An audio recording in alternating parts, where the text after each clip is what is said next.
Hello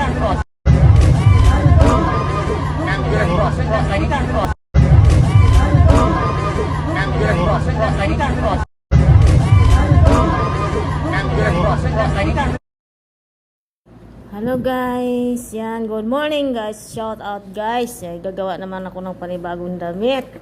Ang sexy nito, kahit medyo chubby siya, sexy niya at ang ganda niya. Ang ganda ng kuhubog ng katawan niya. O mamayang hapon, i-fitting ni, kaya sura-sura. Bilis-bilis ang trabaho. Ayan o, ang likod.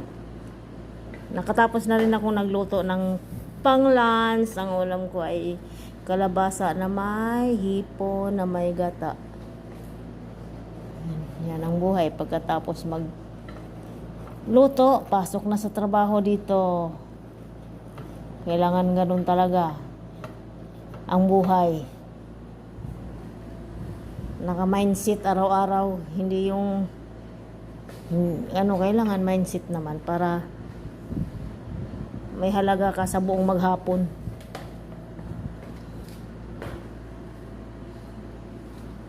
Kaya sabi ng Panginoon, anong halaga mo kung hindi ka kikilos? Kailangan kumilos. At mag-isip ng maganda, humingi sa Kanya ng tulong kung paano mabuhay, paano magtrabaho ng maayos, bigyan ng lakas araw-araw, na huwag tamarin sa trabaho kasi yan ang importante rin natin, magtrabaho.